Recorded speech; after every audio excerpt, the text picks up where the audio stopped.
Yo, what is going on, guys? We are about to hop in the car and go look for another property to flip. This one is a 3-bed, 2-bath, and it has great potential. I'm super excited. I saw the listing on it. So let's go ahead and hop in the car and see what we can find out. So it is a pretty good area for properties. So pretty excited to see what we have here. So I am currently going through the neighborhood right now, just checking out some other houses, seeing if there's some nice ones on the same street. Because again, you don't really want the nicest house on the street in order to run decent comps at looking for properties. So I am just, looking around, observing what I can, looking at the cars, seeing what kind of demographic this area is in. These are newer buildings or newer properties around 1995 and up to like 2005. I did a little bit of research. This property is a little bit out of budget. We have a car whipping around the corner here, Mr. Enterprise, but it's on a corner lot kind of deal. So the yard is a little bit bigger than what, typically goes for around this area. So again, it's a decent deal, it looks like online, but we'll just have to kind of come in and see what we see. There's a nice house down the street there. We got a pretty cool looking bus. That's pretty sick, but show you a little bit about the area that we're going down. I think it's next to this house right here, so it's going to be on the right. So here I am at the property, and this is a voiceover, but I'll just kind of talk about what I'm seeing, what I kind of noticed. So we have shiny tile.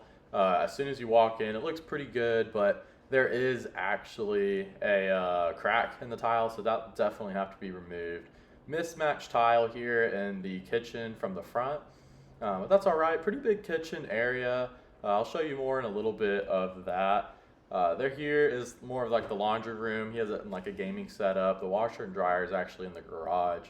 Now, I love a 2-car garage. In my area, there's a lot of 1-car garages or conversions where they made the garage into bedrooms. But I really like this one. I love when they actually have the 2-car garage. I think the value of that really speaks in a sense of how much profit you can make.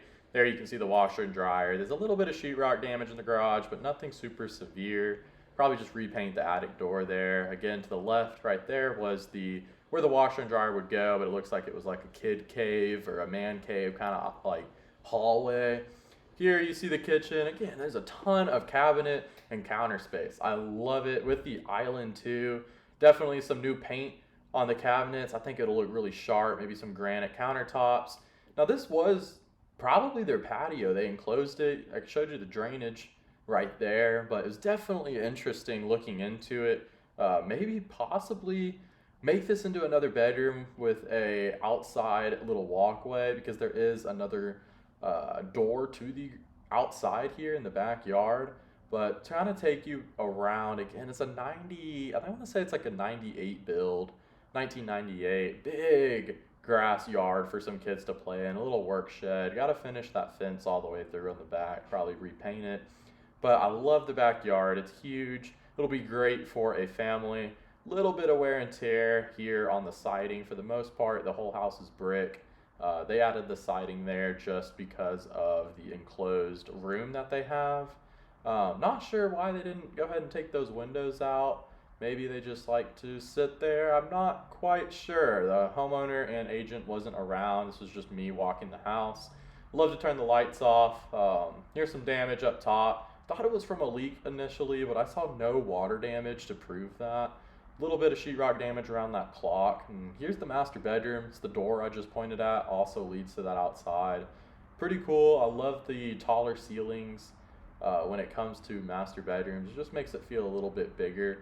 This isn't the biggest master bedroom I've seen, but again, just some sheetrock damage where you just cut it out, patch it, retexture, and it looks great, right? You put a white paint on it, you can never tell that you even, did anything.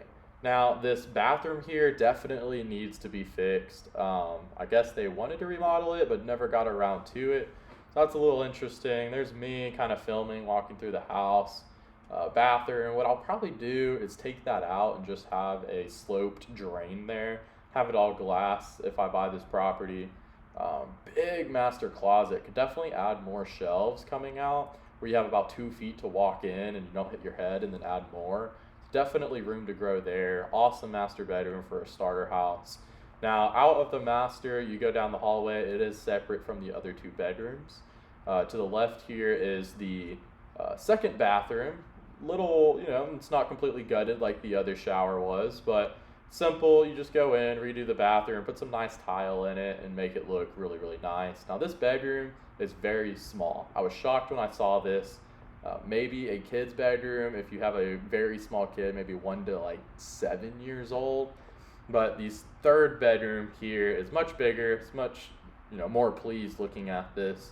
Definitely has a the same amount of closet space, but definitely more of a vibe for an older kid. But again, there's just a lot of stuff on the sheetrock that needs to be repaired. So we're leaving the house and I'm on the access road right now, but as you can tell, there's not that much wrong with it. The exterior looks good. It's a brand new roof. Foundation's good. It's PVC plumbing.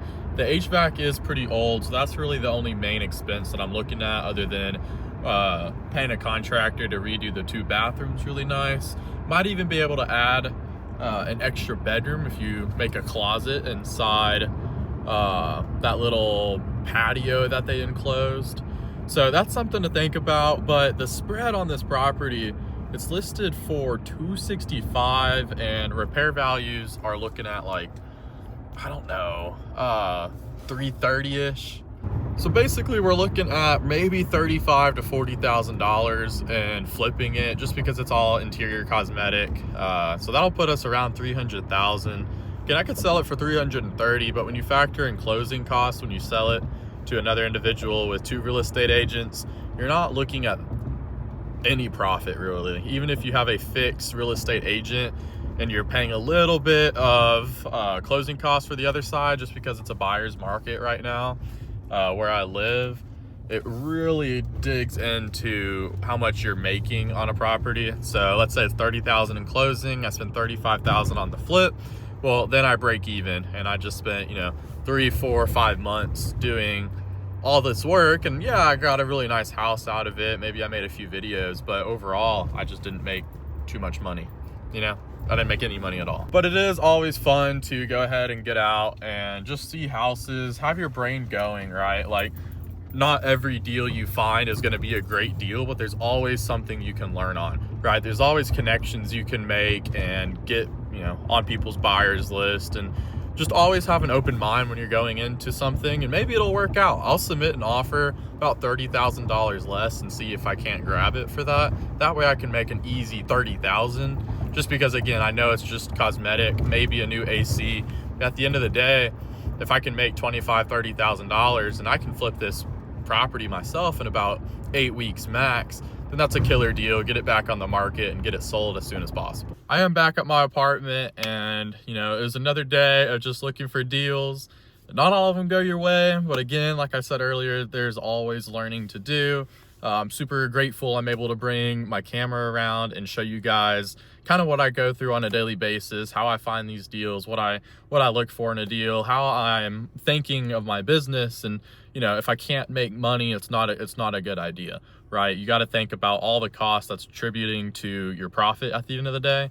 But again, thank you guys for watching this video. If you are new, I would love for you to subscribe and stay with me on this journey of finding a property, flipping it with me, and just growing a real estate portfolio with you guys. So, you know, I could have that awesome community supporting me along the way. So anyways, thank you for watching. I will see you in the next video.